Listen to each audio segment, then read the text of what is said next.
नमस्कार। फूल गार्डनिंग में आप सभी का स्वागत है। हरियाली से जुड़े मेरे सभी बहन भाइयों को मेरा प्यार भरा नमस्कार। आशा करती हूँ कि आप भी कुशल मंगल से हो और फूल गार्डनिंग के साथ जुड़े हो।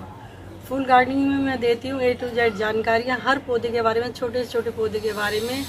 बिल्कुल मैं हर छोटी छोटी जो जानकारी देती हूँ एकदम ऑर्गेनिक तरीके से बताती हूँ, ना ही कोई केमिकल के द्वारा बताती हूँ कि किसी प्रकार का कोई खर्चे वाली चीज़ें बताती हूँ। सब मैं किचन से रिलेटेड चीज़ें जो मिलती हैं उन्हीं से हमारे पौधों की ग्रोथ होती है और बहुत अच्छी फ्लावरिंग करते हैं हमारे पौधे और हरियाली और से भरपूर रहते हैं।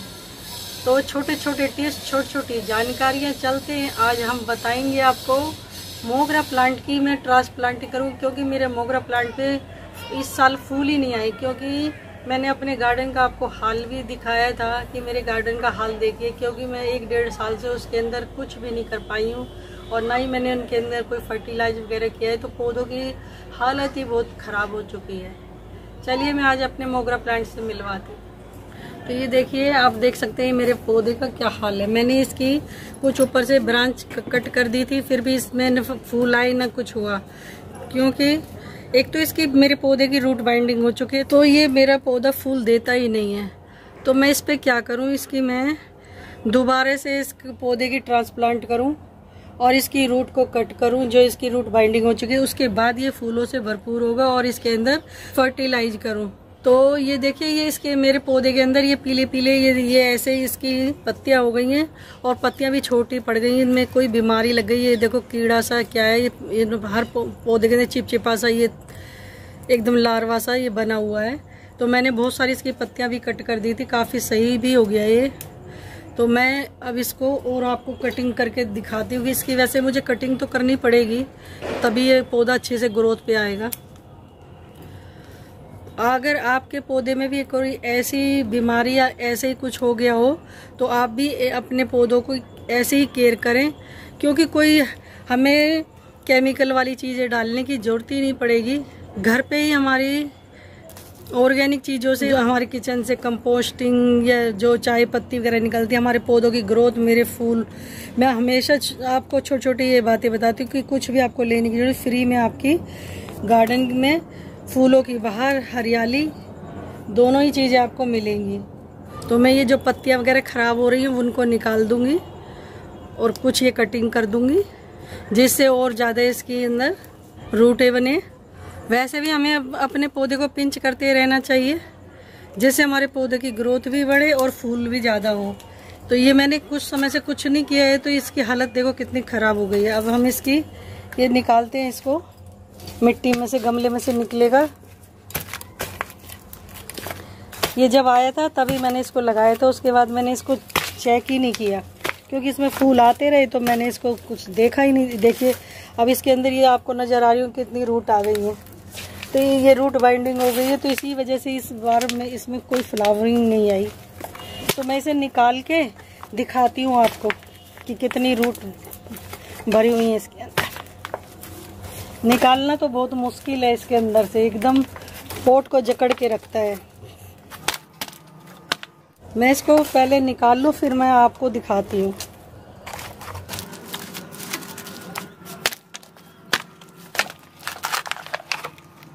ये देखिए, फूल ना आने का कारण पूरी रूट इसकी जकड़ के हैं। देखिए पूरी जकड़ रखी है रूट ने, तो इसको कहीं फैलने की, ग्रोथ होने की जगह ही नहीं मिली है। तो ये फूल फ्लावरिंग पे भी नहीं आया पौधा और इसकी ऐसी बुरी दशा हो गई है पौधे की। तो अब मैं इसकी कुछ रूटें निकाल दूंगी कट करके, फिर मैं इसको दोबारा से रिपोर्ट करूंगी। ये देखिए इसके अंदर ये और भी निकल आए हैं ना पौधे इसकी, ये देखिए। तो ये ऐसे मल्टीप्लाई होते रहते हैं इसमें, मोगरा में भी। अब इसको हम अलग लगा सकते हैं, तो ये रूट के साथ अलग ये पेड़ बन जाएगा। कम से कम मैं इसकी 50% रूट निकाल दूंगी। इससे हमारे पौधे में कोई हानि नहीं होती है, पौधा बस थोड़ा सा सैड हो जाएगा कुछ समय के लिए और फिर अच्छी ग्रोथ पे भी आ जाएगा, फूल वगैरह भी देगा।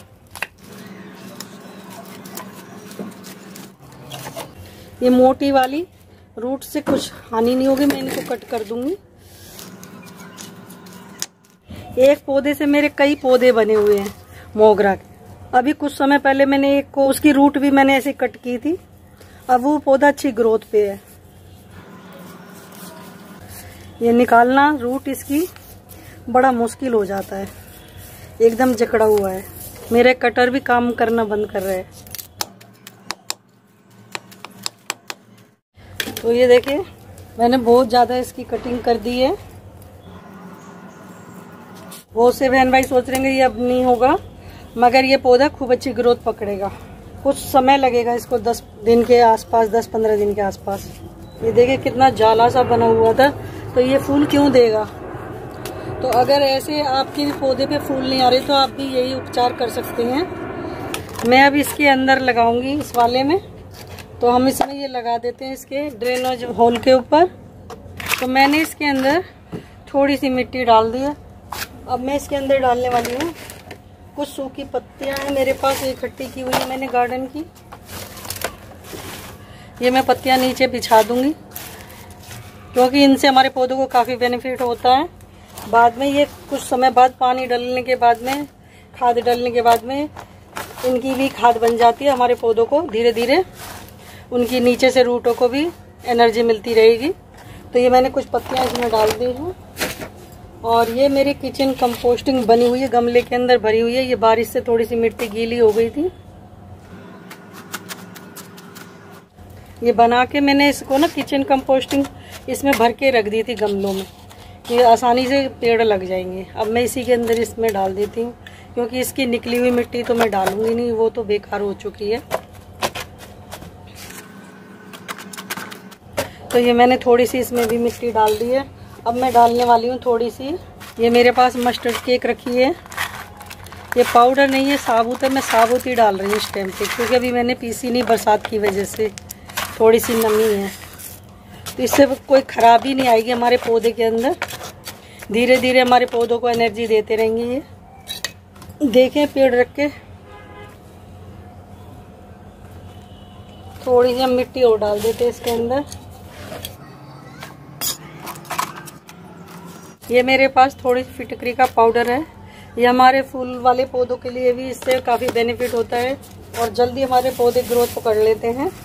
और ये मेरी किचन से निकली हुई चाय पत्ती है, वेस्ट चाय पत्ती मैंने सुखा के रखी हुई है।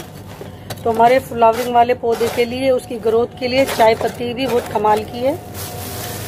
अब मैं अपने इस पेड़ को इसके अंदर रख के देखती हूँ, बिल्कुल सही है। और अब हम इसके अंदर ये अपनी कंपोस्टिंग भर देंगे।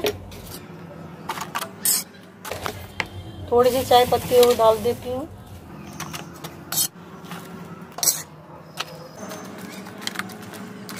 ये पौधे एक बार चल जाते हैं तो बहुत अच्छे ग्रोथ पकड़ लेते हैं और फ्लावरिंग भी भर भर के, बंच भर भर के फूल देते हैं। कलियां आती हैं बहुत अच्छी खुशबूदार, इतनी अच्छी फ्रेगनेंस हमारी इस टेरिस पे रहती है, टेरिस गार्डन के अंदर। बहुत अच्छा लगता है, क्योंकि हमारी कुदरत की ऐसी चीजें हैं जो हमारी आंखों को भाती हैं। अब मैं थोड़ा सा इसको ऊपर से भी कट कर देती हूँ, क्योंकि अच्छी ज़्यादा से ज़्यादा इसकी ब्रांचें आएंगी। जितनी ब्रांचें आएंगी उतनी ज़्यादा ये भरा हुआ पौधा लगेगा। और वैसे भी अपने पौधे को जब इसकी कोपल आती है तो इनकी पिंच करते रहना चाहिए, जिससे कि हमारे पौधा अच्छी ग्रोथ पड़े और फैल जाए एकदम। तो मैंने इसकी हल्की हल्की प्रूनिंग भी कर दी है साथ में। और ये पौधा मेरा लग के तैयार। अब इसके अंदर हम करते हैं वाटरिंग। अगर हमारे पौधे पे कोई इसके अंदर कोई ज़्यादा बीमारियां वगैरह लग जाएं तो इस पे हल्दी का लिक्विड बना के उसका स्प्रे किया जाए, या मतलब उसको पानी छिड़क के हल्दी को भी छिड़क दिया जाए, जिससे कि हमारे पौधे बिल्कुल सुरक्षित रहें और किसी प्रकार के डिजीज से परेशान ना हो, उसकी ग्रोथ ना रुके। हमें करते रहना चाहिए अपने पौधों के लिए। तो ये देखिए मैंने इसके अंदर वाटरिंग भी कर दी है और पौधा मेरा लग के तैयार हो गया है। अब इसको मैं 10 दिन के लिए शेड में रखूँगी, जिससे ये अच्छी ग्रोथ पकड़ेगा।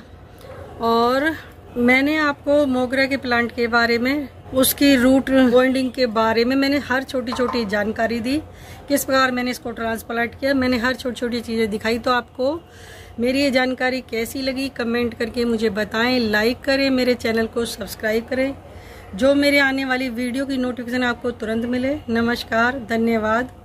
फिर मिलते हैं नई जानकारी के साथ। तब तक के लिए बाय बाय, टेक केयर।